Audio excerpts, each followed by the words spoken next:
When it mattered the most, his numbers diminished. The struggle was real for the East Finals MVP. Tatum shot under 32% from inside the arc, the worst in the finals in the last 60 seasons. Some odd trends here. Bailey Howell and Mad Dog's man Bob Cousy also did it for the Celtics. The other three on here, though, won the title. Here's Tatum last night. It's just tough, getting to this point and not accomplishing what we wanted to. It hurts, and we all could have did things better. I feel like I could have done a lot of things better,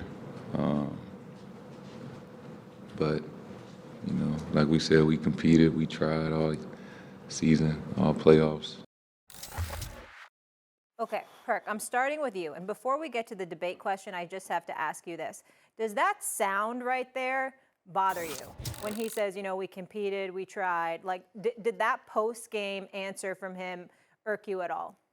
Yes, it did, because others competed on the Boston Celtics, not Jayson Tatum, not what he did in the second half of that game last night. If the Boston Celtics would have got a good Jayson Tatum, I'm not even saying he had to be great.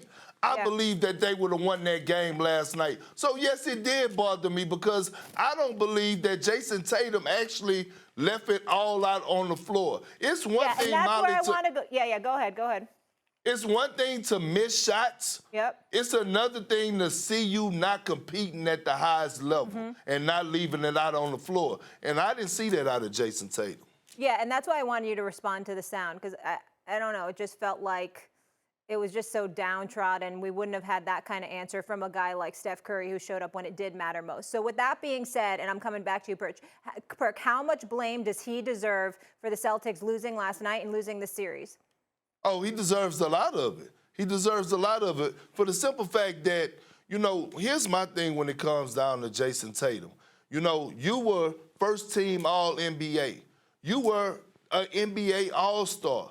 See, when you get those type of credentials, and now that you're labeled, quote-unquote, a young superstar in the making, we saw what you did against Kevin Durant. We saw how you went toe-to-toe with Giannis Antetokounmpo. We saw what you did in the Miami series. Listen, it's zero excuses for about being, I don't want to hear people talking about he was fatigued, he was tired. No, Andrew Wiggins snatched his soul last night.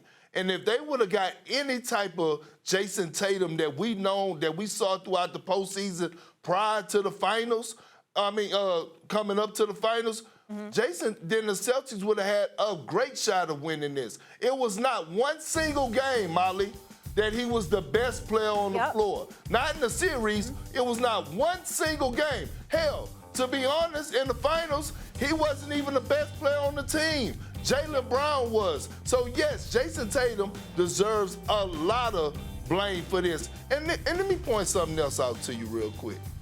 One of our great colleagues, a great brother of mine, Louis Riddick, tweeted out something and said, you know what, I think we're being a little hard on Jayson Tatum.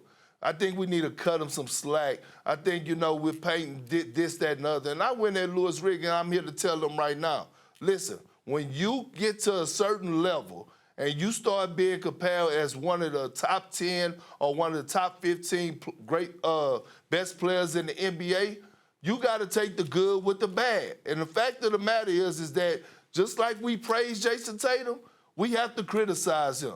So I just want to leave it at that. Yeah, and he didn't show up in the fourth. Go ahead, Jay.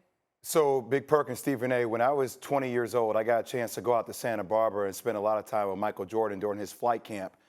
And I remember that because I was going into my junior year of college and I was going to enter the draft, and we had some jokes around the Wizards had the first pick in the draft and how it would have been if I could have played with Michael Jordan. He said, Jay, heavy is the head that wears the crown.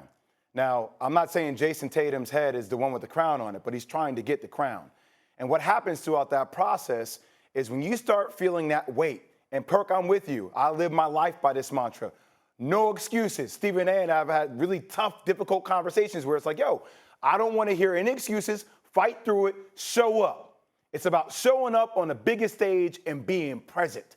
So for me, watching Jayson Tatum last night, when you are in the postseason, you have 100 turnovers in the postseason, and it gets down to a game 6, It almost felt like when you're on your iPhone and you press that app button and it takes 10 seconds for the button to actually work. And you're like, what's going on? And then all of a sudden your phone starts acting sporadic.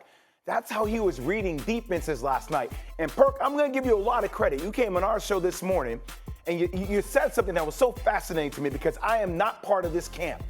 When I was coming up, I did not like working out with a lot of my contemporaries. I wanted to work out on my own. So you made up the point about him working out with the same trainer that used to work out with Andrew Wiggins. That is Drew Hanlon. So I will take your point and to raise it to another level.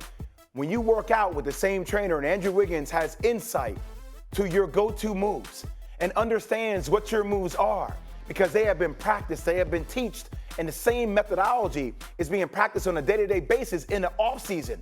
And a guy can study that and know what your tendencies are and know what your habits are and exploit them. That is a major game changer. So first off, credit to Andrew Wiggins for the incredible defensive job that he did on Jayson Tatum because it's not spoken about enough. But also when Jayson Tatum would turn and face, he was so indecisive. And Perk, you know this as a hooper, man. You would see Kobe do that. When you turn and you face, you see the defense, you read it, you make a decision, you go. That slow processing level for Jayson Tatum, that indecisiveness, let me know that he wasn't ready for this stage. Now, you can say legs, you can say tired, but there was something that's missing from him going next level. So I will be the first to say that Stephen Curry didn't win a championship until he was 26 years old. LeBron didn't win a championship until he was 27.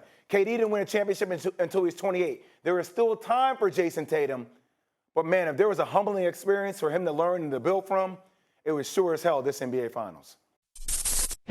Thanks for watching ESPN on YouTube. For live streaming sports and premium content, subscribe to ESPN+.